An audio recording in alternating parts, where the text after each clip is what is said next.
A partir de agora, então, vamos transmitindo também via Facebook e nós vamos abrir a palavra de Deus.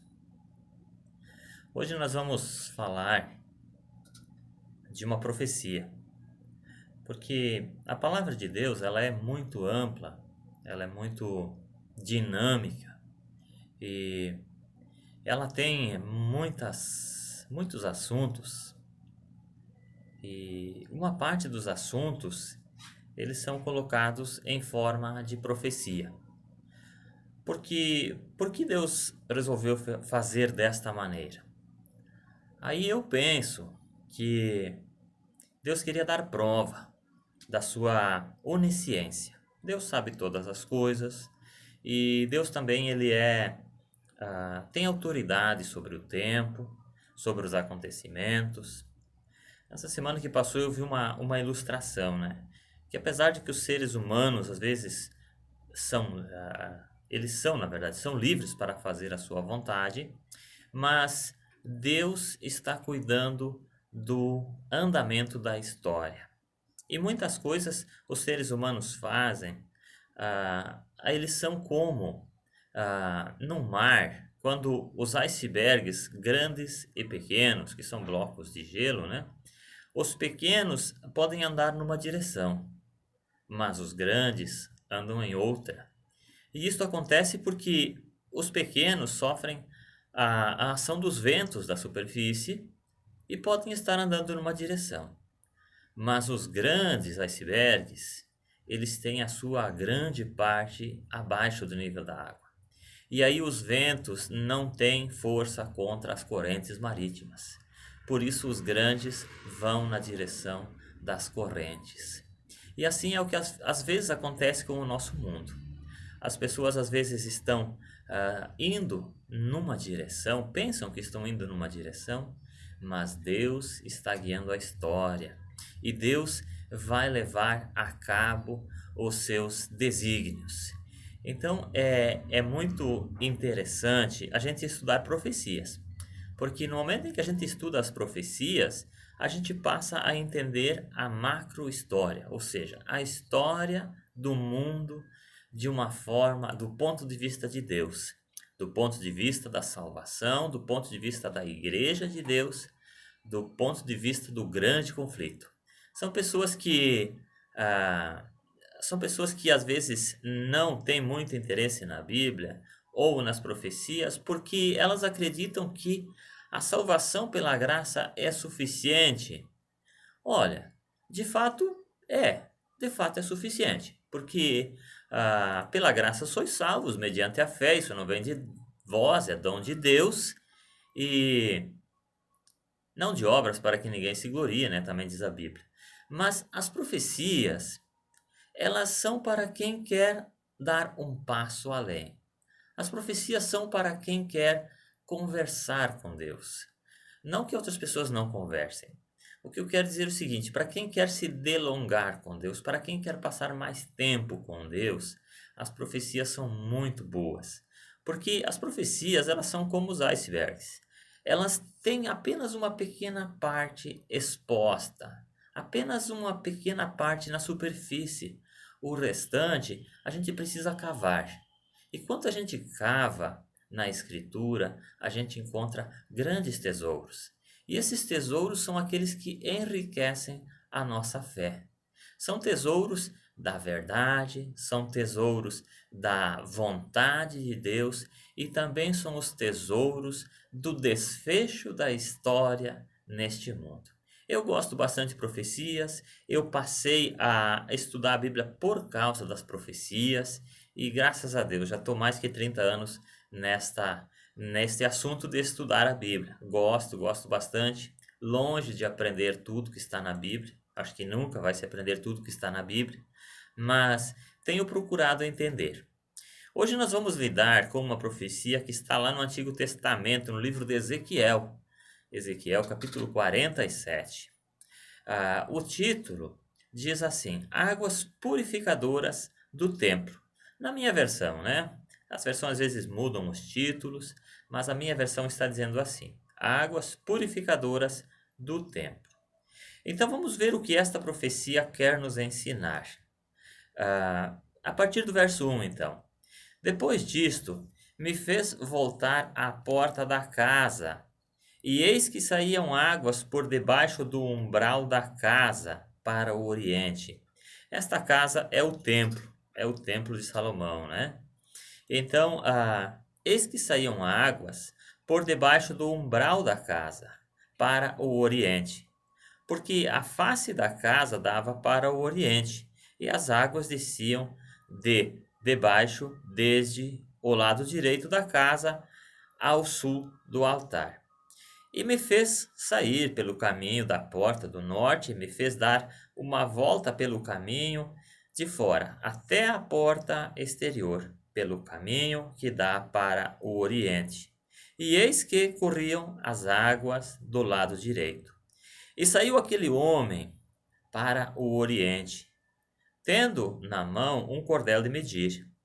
E mediu 1000 côvados, e me fez passar pelas águas, águas que me davam pelos artelhos. Alguns entendem que são tornozelos, outros que são os dedos dos pés. Então a água era muito rasa, era muito pequena. E mediu mais 1000 côvados, e me fez passar pelas águas que me davam pelos joelhos. E outra vez mediu 1000 côvados, e me fez passar pelas águas que me davam pelos lombos, pela cintura, né? E mediu mais 1000, e era um rio, que eu não podia atravessar, porque as águas eram profundas, águas que se deviam passar a nado, rio pelo qual não se podia passar. E disse-me: Viste isto, filho do homem? Então levou-me e me fez voltar para a margem do rio. E tendo eu voltado, eis que à margem do rio havia uma grande abundância de árvores, de um lado e de outro. Então disse-me: Estas águas saem para a região oriental e descem ao deserto e entram no mar. E sendo levadas ao mar, as águas tornar-se-ão saudáveis. E será que toda a criatura vivente que passar por onde quer que entrarem estes rios viverá, e haverá muitíssimo peixe, porque lá chegarão estas águas e serão saudáveis, e viverá tudo por onde quer que entrar este rio. Será também que os pescadores estarão em pé junto dele, desde Engedi até Englaim. Haverá lugar para estender as redes. O seu peixe, segundo a sua espécie, será como o peixe do mar grande, em multidão excessiva. Mas os seus charcos e os seus pântanos não tornar-se-ão saudáveis, serão deixados para a sal, e junto ao rio, à sua margem, de um e de outro lado, nascerá toda a sorte de árvore que dá fruto para se comer. Não cairá a sua folha, nem acabará o seu fruto nos seus meses. Produzirá novos frutos, porque as suas águas saem do santuário, e o seu fruto servirá de comida, e a sua folha de remédio. Olha então aí que profecia que nós acabamos de ler. E aí eu acredito que muitos dos nossos ouvintes não tenham entendido quase nada desta profecia. É como eu disse no começo, apenas a ponta do iceberg pode-se ver. Porque esta profecia, ela está falando a respeito da Igreja de Cristo. Essa profecia está falando a respeito da Igreja de Cristo. A Igreja de Cristo, ela começou a partir do santuário. Ela surgiu aonde parou o sacrifício. Aonde parou o sacrifício dos cordeiros, aonde houve o real sacrifício do Cordeiro de Deus, então começou a igreja cristã. E era muito pequena ao começo. Assim como este rio, ele era tão pequenininho que ele nem sequer cobria os pés. Mas ele começou a crescer e ele foi foi crescendo, foi andando, e quanto mais ele andava, mais ele crescia. E nós olhamos para a história da Igreja de Cristo, a história da Igreja cristã, e vemos exatamente isto. Nós vemos que a igreja, apesar de ela ter começado bem pequena ali com os discípulos, depois ela começou a crescer. E então nós vemos que este rio, ele representa muito bem a Igreja de Cristo. Agora, algumas outras características que este rio tem. Ele, à medida que ele vai andando, ele então está crescendo, crescendo e se tornando profundo. Quando a gente vê que de um lado e de outro existe uma abundância de árvores, e estas árvores elas dão fruto, e esses frutos eles são bons, né? Ali a Bíblia fala que são bons frutos, né? Então a gente fica imaginando. Deixa eu ajeitar aqui o meu vídeo aqui que parou agora. Pronto. Essas árvores que produziam fruto, né? Estava falando aqui, né? E elas, além de produzir frutos, elas têm mais uma característica. As suas folhas são para a cura das nações, a cura das pessoas, né? E, e eu queria falar um pouquinho hoje a respeito destas árvores, né? Na Bíblia a gente vê muitas vezes esta expressão de árvores.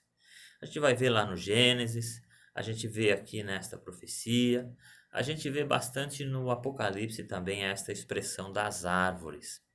E estas árvores, elas têm um grande papel no sentido de curar as nações.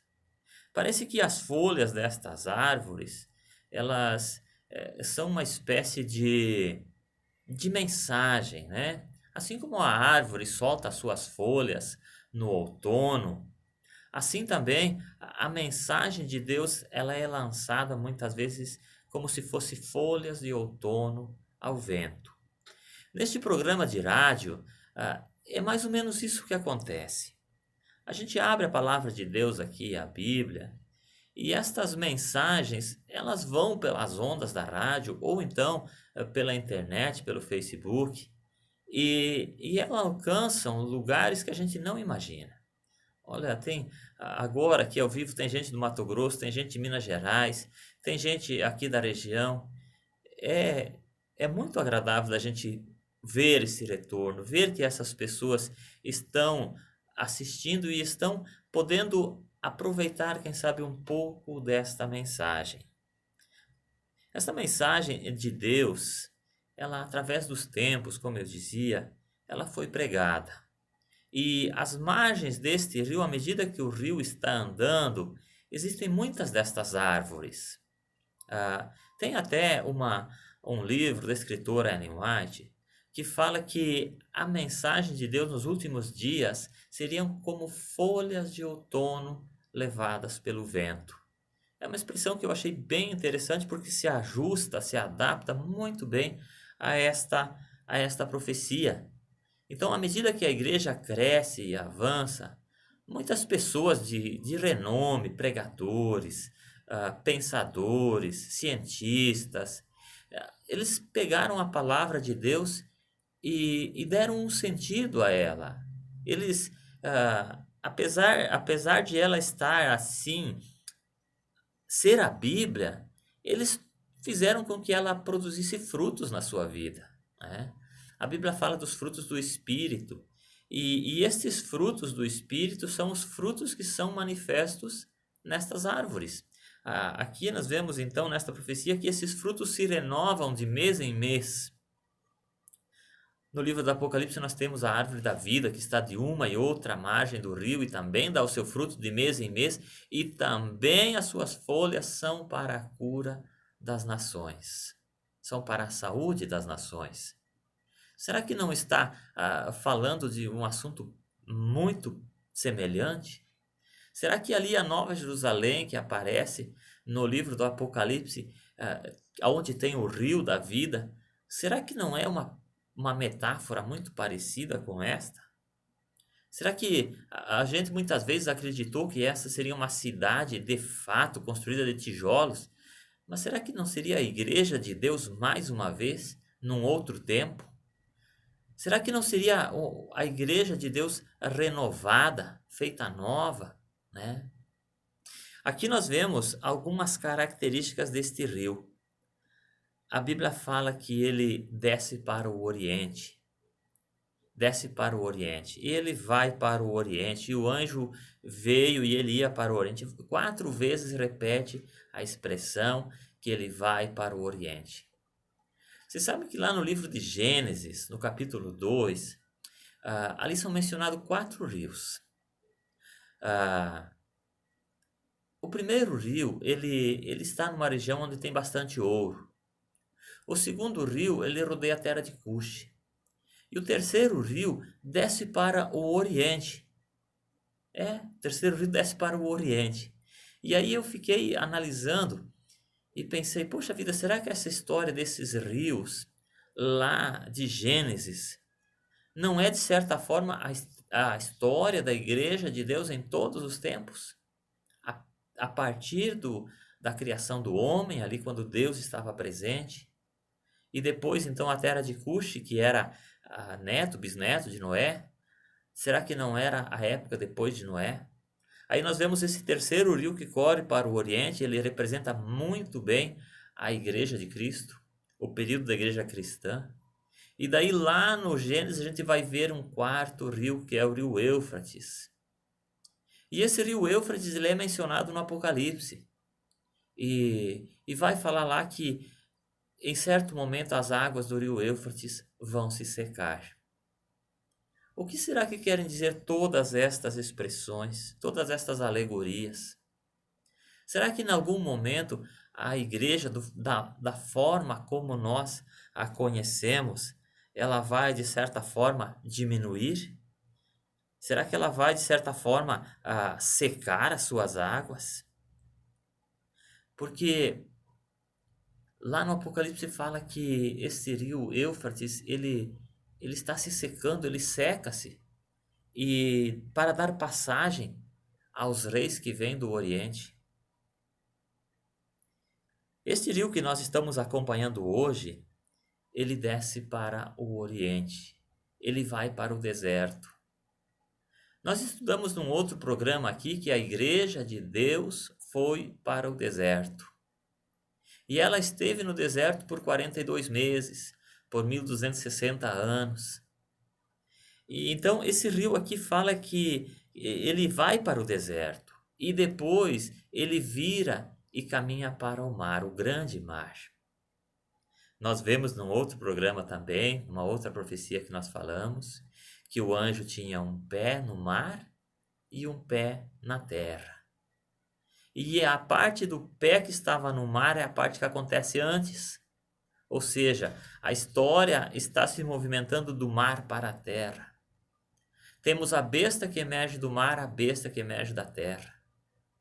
Então, essas metáforas, elas são como uma leitura dinâmica. A gente precisa tentar entender de uma forma espiritual.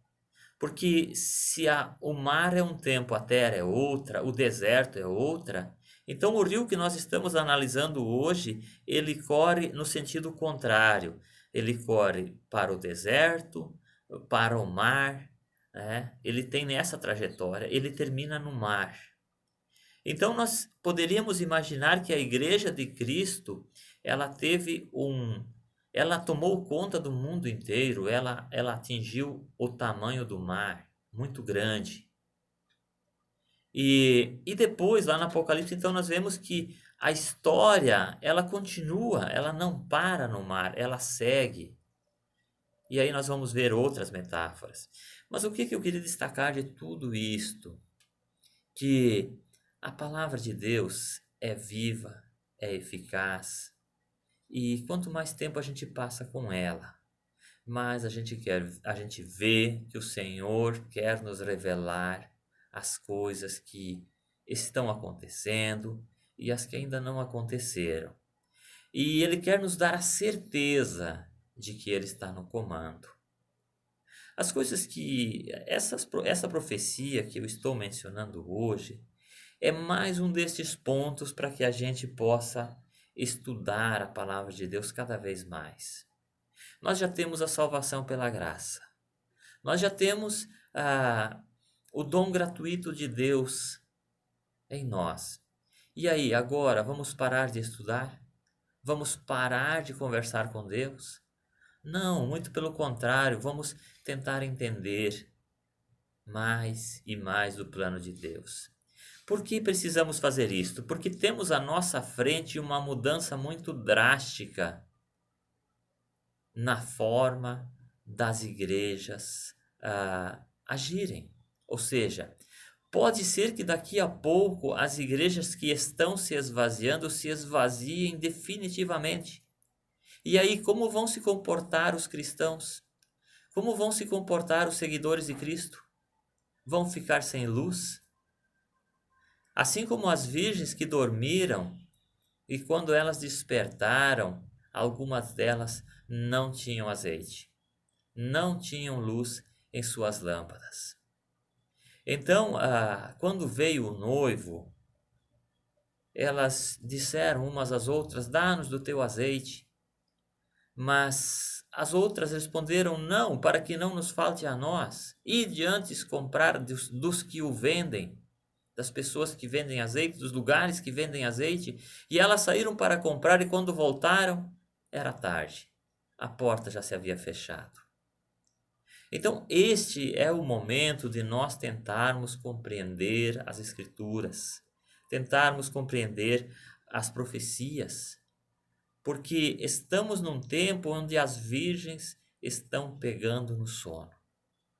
E se elas dormirem, se nós dormirmos sem o azeite, quando gritarem aí vem o noivo, nós não vamos ter conhecimento, nós não vamos ter luz, nós não vamos saber como agir diante da situação que está na nossa frente. E podemos muitas vezes nos atrapalhar.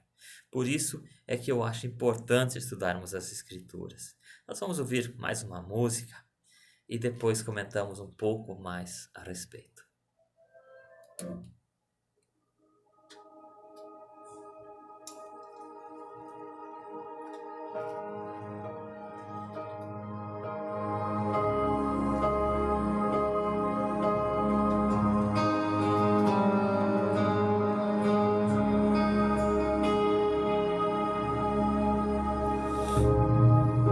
Eu sempre olhei pro céu, esperando aquele dia em que Cristo prometeu que este mundo voltaria.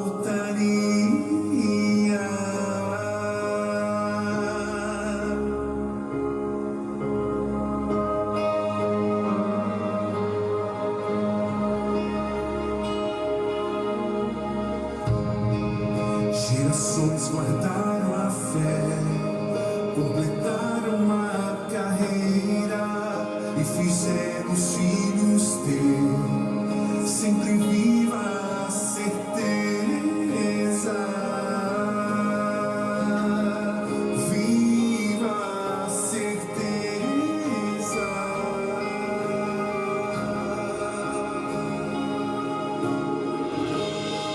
Minha geração vai ver a promessa se cumprir. Cristo logo vai descer, com Ele vamos subir.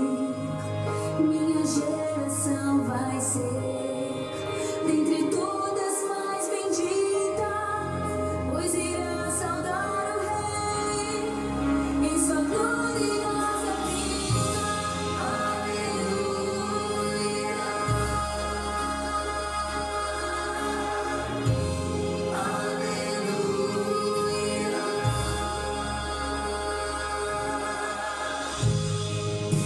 Boas novas vamos dar e alcancem toda a terra. Vamos juntos proclamar pra voltar Jesus.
Essa música é muito bonita, mas nós precisamos dar sequência aqui e vamos voltar então ao nosso texto, porque o texto que nós estamos trabalhando hoje, a profecia que nós estamos debatendo hoje, ela demanda de um pouquinho de tempo. Eu quero me demorar num detalhe que está aqui no versículo 11. Para quem está entrando agora, nós estamos em Ezequiel, capítulo 47, falando das águas purificadoras. No versículo 11, vai falar que este rio, ele tem algumas partes, alguns charcos e pântanos. E os charcos e pântanos, eles não fazem parte do rio. Eles estão ali às margens. É interessante que aqui vai dizer assim, mas os seus charcos e os seus pântanos não tornar-se-ão saudáveis, serão deixados para sal. E aí, meu amigo ouvinte, eu quero chamar a sua atenção para aquilo que está às margens da Igreja de Cristo. Aquela parte que muitas vezes é chamada de igreja, mas que não faz parte da Igreja de Cristo. Aqui está falando de charcos e de pântanos. A gente usa até aquela expressão de lama movediça, areia movediça. Aquele lugar que aparenta ser água, aparenta ser rio, mas na verdade é um lodo, é um barro, é um pântano. E esse lugar não se tornaria saudável neste rio. Nos dias de hoje, nós temos alguns charcos e alguns pântanos, que está ali, quem sabe, margeando a Igreja de Cristo. Por que eu falo Igreja de Cristo? Porque aqui eu não quero, não posso, não devo mencionar nenhuma denominação. Porque Igreja de Cristo não é prédio, não é denominação, não é instituição. Igreja de Cristo é gente. Igreja de Cristo é ser humano. Igreja de Cristo é pessoa comprometida. Igreja de Cristo é você, é eu. Quando nós nos decidimos a abandonar as margens, quando nós decidimos sair do pântano, sair do lodo, sair daquele atoleiro espiritual. Igreja de Cristo é a correnteza, é a água viva. Igreja de Cristo é aquela que rega, é aquela que fecunda, é aquela que faz crescer. Igreja de Cristo é alguns dentro das denominações. Igreja de Cristo são pessoas ao longo da história que colocaram as suas vidas a favor do Evangelho. Eu nesta tarde sou grato porque também nós temos colaboradores que nos ajudam a manter esse programa no ar. Estas pessoas são como correntes de águas vivas. Muitas delas nem sabem, mas são correntes de águas vivas, que fazem crescer as plantações, reverdecer a vegetação por onde esse rio passa. Este rio também ele tem a capacidade de tornar verdes as árvores que são plantadas à sua margem. Estas árvores produzem frutos, elas renovam os seus frutos. É interessante que o texto diz aqui que junto ao rio, à sua margem, de um e de outro lado, nascerá toda a sorte de árvore que dá fruto para se comer. Não cairá a sua folha, não acabará o seu fruto nos seus meses. Produzirá novos frutos, porque as suas águas saem do santuário, e o seu fruto servirá de comida, e a sua folha servirá de remédio. Veja que esta Igreja de Deus são pessoas. São pessoas que têm uma palavra boa. São pessoas que apresentam frutos na sua vida. Frutos do Espírito Santo. Frutos agradáveis. Não frutos ácidos. Não frutos estragados. Não frutos que fazem mal. Mas frutos bons para alimento e folhas que são remédio. São como se fossem remédio. É aquelas palavras que os filhos de Deus recebem diretamente do trono, diretamente do santuário, diz aqui, e levam até a vida das pessoas. Nesta tarde de domingo, se você tirou esse tempinho para escutar, para acompanhar, para meditar nesta palavra de Deus, estas palavras te serão como um remédio. Estas palavras te serão como um bálsamo na sua vida. Serão para a alma um refrigério. Serão para a vida um remédio. A palavra de Deus, ela é santa, viva, eficaz e ela produz mudança. Ela pode parecer que vai ser devagar, mas ela vai produzindo a mudança. Ao momento que a gente se abastece desta água, Jesus falou que aquele que bebe da água que ele tem, torna-se uma fonte a jorrar para o deserto, para o lugar onde há sede, para o lugar onde é necessária a sua palavra. A nossa vida, ela é uma vida de oportunidade. E nós precisamos aproveitar as oportunidades que Deus nos dá para levar uma mensagem de esperança, uma mensagem de ânimo, de conforto para aquelas pessoas que estão sedentas. Nesta tarde eu quero agradecer porque você esteve conosco, você esteve ouvindo e eu quero agora convidar você para nós orarmos ao nosso Deus. Aonde você está, curve sua fronte se for possível, feche os seus olhos se for possível, tire o seu chapéu se for o seu costume, descalce as suas sandálias se for esse o seu costume, porque nós estamos no terreno santo, nós estaremos agora diante da presença do nosso Deus. Não que não estávamos, porque estávamos, mas agora nós vamos dirigir a nossa palavra a Ele. Curve sua fronte se for possível. Nosso Deus e nosso Pai, é para nós um privilégio, nesta tarde, estarmos aqui tratando da palavra da profecia. Estarmos aqui tratando, Pai querido, da Tua palavra santa. Aquela palavra que vai atravessando as gerações, que sai desde o Jardim do Éden, como se fosse um rio, e vem atravessando as épocas. Em certo momento parece que ela se torna como um mar, alcança todos os lugares. Mas é importante que, acima de tudo, ela alcance a sua e a minha vida. Que ela possa trazer vigor, saúde ao nosso coração. Que ela possa fortalecer a nossa paz. Que ela possa nos dar a tranquilidade para deitarmos a nossa cabeça no travesseiro e encontrarmos o doce sono. Que a Tua palavra, ó Pai, possa nos purificar, nos fortalecer, nos animar. É a minha oração, é o meu desejo nesta tarde e peço em nome de Jesus. Amém.